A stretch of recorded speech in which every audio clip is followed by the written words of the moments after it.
But I ended up deciding to cut them, and just like that, I got up, got my clippers, just cut them. My wife walks in and she's startled. Like I said, made such a big deal about my dreadlocks. I had them for so long, and I cut them. It was a great feeling, that feeling of my head touching a pillow, me being able to run my fingers through my hair. I hadn't done it for 2 years, so that was a big adjustment. Big. It was full of mixed emotions. Okay, so a couple days go by and I'm loving I shaved it, skin tight fade, all my hair gone. Because at this point, after you have your hair sectioned for 2 years, my head looked like a turtle shell. You could literally see the lines where my hair was sectioned. You could see it for about a good month afterwards.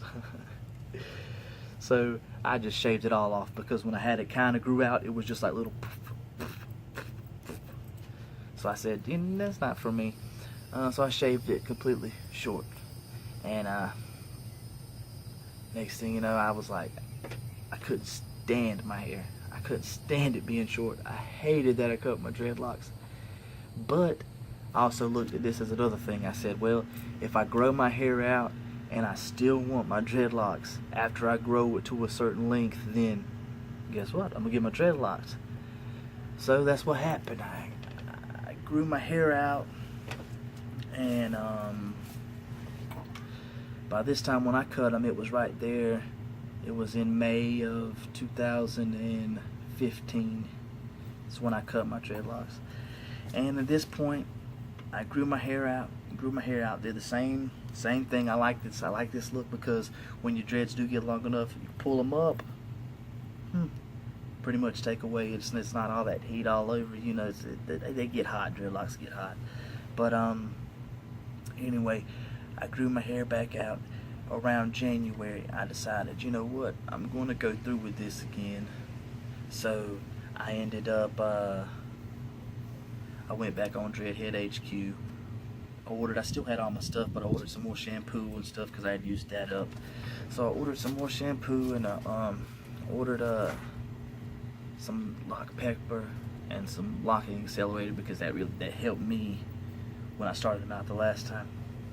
So I ordered that in around January, but my hair still wasn't long enough. But I wanted to go ahead, and I pretty much set the tone for it. Like, okay, I'm going to get it done. I've ordered the stuff, pretty much having that set in line.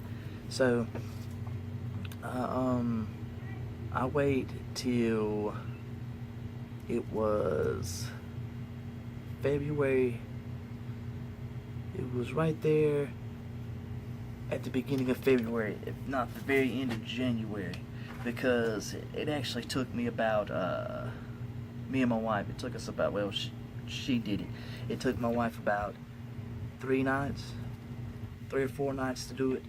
And the last night was February the 3rd. So it was a couple nights before that. Could have started on February the 1st. I'm not sure. But the way I went this time was I went ahead and sectioned it up really small. I did about 3/4 of an inch sectioning.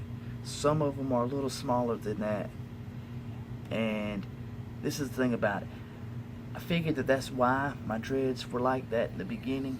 The very first time was because I did them so small. But some of my dreads, when I had them the last time, they were different sizes. Some of them were bigger than my thumb, some of them were smaller than my pinky, and I realized that some of the smallest dreads that I had locked up faster than the bigger dreads. So that's why this last time I went small sectioning. I did that, and right now it is May the 14th. May the 14th. Not sure when I'm gonna be able to have time to edit this and put the video out or whatever, but it's May the 14th right now. So it's a little over 3 months of me having my dreadlocks.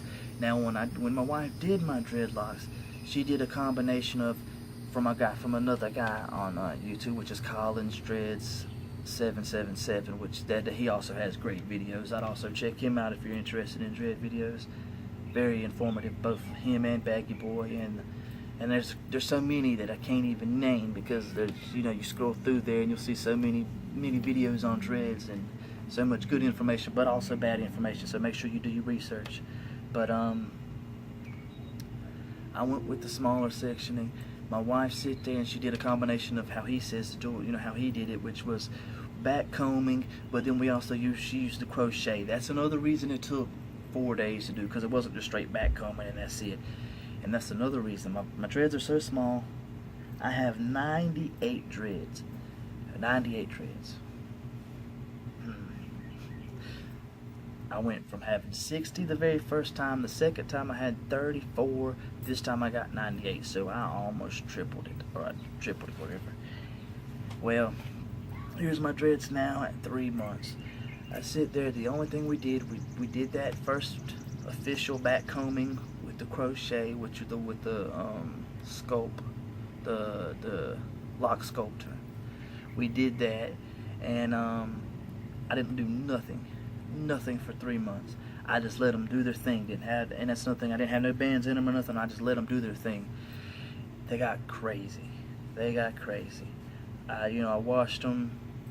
The first couple months I washed them about once a week. Did it like that to keep them so they weren't just steady getting that strain. Because when baby dreads they don't like water. When you get them with water, they like to expand and lose all their knots. And it seems like you're taking, you know, your hair won't dread unless it's clean, but then when the first couple times you wash it, it seems like you're taking a couple steps back instead of forward. But, you know, you have to go through that. Well, I did my dreadlocks like that. Didn't do nothing with them, so they were rough. And at the 3-month mark, right there at 3 months, I went ahead and crocheted them, went through there. Me and my wife both did. She was doing the back as I was doing the front, and all I did was just crochet in all the loose hairs, and I do it in a combination of side to side, up and down, and also it like diagonally. I try to form knots. I don't just go. People go crazy. If you know what you're doing, I had dreads for 2 years. When I cut my dreads, I had the normal loss of hair, you know what I mean, but my scalp was still healthy. Everything was good. I wasn't losing hair. You could tell when you damage your hair with crochet. So let me put that out there. If you know what you're doing with the crochet needle, it's fine and dandy. So I did that maybe a couple of weeks ago, maybe a week or two ago. I did the crocheting, and you know, I blunted, as you can see, I blunted a lot of my tips. They're, like I said, a couple weeks ago, so they do come out. When you have young dreads, baby dreads, there's really no point in trying to blunt your tips, because they're not going to stay until they're locking up, till the base is locking up.